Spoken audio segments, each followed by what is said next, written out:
வாழ்க வளமுடன். Astro news நண்பர்கள் அனைவருக்கும் இனிய மாலை வணக்கங்கள். இன்றைய பதிவில் கன்னி ராசியில் பிறந்த நண்பர்களே, நீங்களும் அம்பானியாகலாம். இந்த 2025இல் இதை சரியாக செய்துவிட்டால் இந்த துறையின் மூலமாக. ஆமாங்க, எல்லாருக்கும் எல்லா யோகமும் எல்லா அதிர்ஷ்டமும் கிடைச்சிடாது.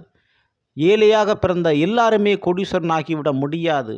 அதுக்கு உழைப்பு, அந்த உழைப்பை தாண்டி மிக முக்கியமாக அதிர்ஷ்டம் யோகம்னு சொல்லுவோம். அது கண்டிப்பாக இருந்தால் மட்டும்தான் எல்லாராலையும் கோடீஸ்வரன் ஆக முடியும். அப்படிப்பட்ட ஒரு யோகம் கன்னிராசிக்காரங்களுக்கு 2025 பிறக்கிறது. ஸோ அதை பற்றி தான் விரிவாக விளக்கமாக பார்க்க போகிறோம். பதிவை ஃபுல்லாக பாருங்கள். நம்ம சேனல் மறக்காமல் சப்ஸ்கிரைப் பண்ணிட்டு கூட பெல் ஐக்கானை ப்ரெஸ் பண்ணி வச்சுக்கோ. மேலும் நம்ம சேனலில் சரிப்பேச்சு பலங்கள் பதிவிட்டாச்சு. பார்க்காதவங்க சேனலில் பாருங்கள், கண்டிப்பாக உங்களுக்கு பயனுள்ளதாக இருக்கும். மறக்காமல் நம்ம சேனலில் சப்ஸ்கிரைப் பண்ணிட்டு கூட பெல் ஐக்கானை ப்ரெஸ் பண்ணி வச்சுக்கோங்க.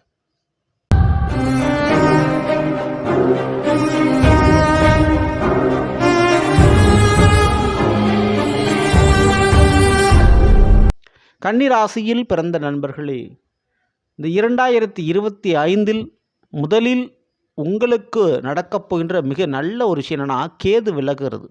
ராகு கேது பயிற்சி மே மாதம் நடக்கப் போகுது. அதில் கேது உங்கள் ராசியை விட்டு விலகுறாருங்க.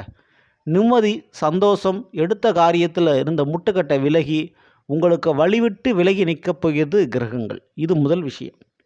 இப்போது கேது இங்கே விலகிற மாதிரி ராகுவும் 7ஆம் வீட்டிலேருந்து விலகி கன்னிக்கு 6ஆம் வீடான கும்பத்திற்கு வந்து அமர்றாரு மே மாதம் 18ஆம் தேதி. ராகுவான் எதிர்பாராத திருப்பங்களையும் மாற்றங்களையும் உங்களுக்கு ஏற்படுத்தி கொடுக்கக்கூடியவர் 6இல் வரப்போகிறார் இந்த ராகு பகவான். சரிங்களா? இன்னொரு பக்கம் தனக்காரகன், தங்கத்திற்கே காரக கிரகம் குரு, அவர் உங்களுடைய கன்னிக்கு 9ஆம் வீடான ரிஷபத்தில் இருக்கிறார்.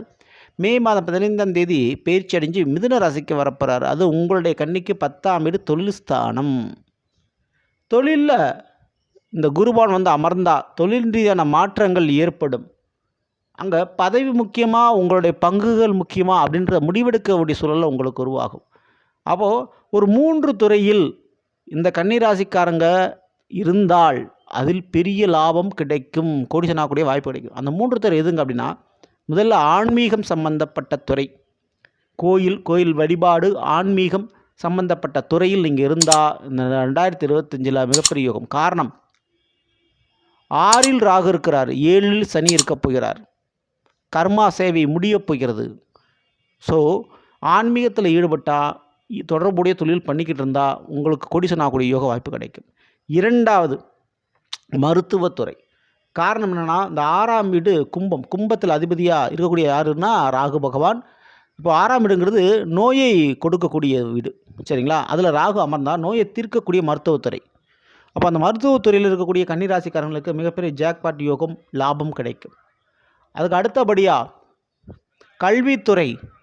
கல்வித்துறை ஸ்கூல் வச்சு நடத்துகிறவங்க, காலேஜ் வச்சு நடத்துகிறவங்க மற்றும் படிப்பு சம்மந்தமான விஷயத்துக்கு அல்லது டீச்சிங்கில் எல்லாம் அரசாங்க வேலைக்கு நான் ட்ரை பண்ணிக்கிட்டு இருக்கேன் அப்படின்றவங்க, இவங்களுக்கெல்லாம் ரொம்ப நல்ல விதத்தில் மிகப்பெரிய அளவு ஒரு யோக வாய்ப்பு உங்களுக்கு கிடைக்க போகுது.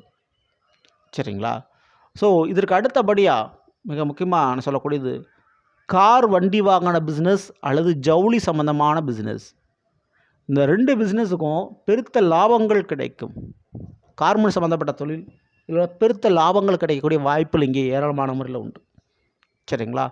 ஸோ இந்த துறைகளில் இருக்கக்கூடிய கன்னிராசியில் பிறந்த நண்பர்களே, இந்த துறைகளில் புதிய வாய்ப்பு, வேலைவாய்ப்பு, தொழில் வாய்ப்பு, கமிஷன் போன்ற விஷயங்கள் கிடைக்கலாம். அதுவும் 6இல் ராகு இருந்தால் வேலை விஷயத்தில் பெரிய அளவு மாற்றங்கள் கிடைக்கும். வேலை விஷயத்தில் பெரிய அளவு பயணங்கள் இருக்கும். கன்னிராசிக்காரங்களுக்கு அதனால் லாபங்கள் கிடைக்கும். ஏதாவது ஒரு பொருள் வியாபாரத்தினால, கமிஷனால் பெரிய அளவு லாபம் பார்க்கக்கூடிய வாய்ப்பு உண்டு. இப்போ 7இல் சனி இருக்கிறாரு. அதனால் கூட்டுச் சேர்க்கை அல்லது புதிய நண்பர்கள் அல்லது வாழ்க்கை துணை வழியில் வருமானங்கள் போன்றவை கிடைப்பதற்கு வாய்ப்பு ரொம்ப ரொம்ப ஜாஸ்தி. கன்னிராசிக்காரங்களுக்கு வாய்ப்பை பயன்படுத்திக்க விட்டுற வேண்டாம். சரிங்களா?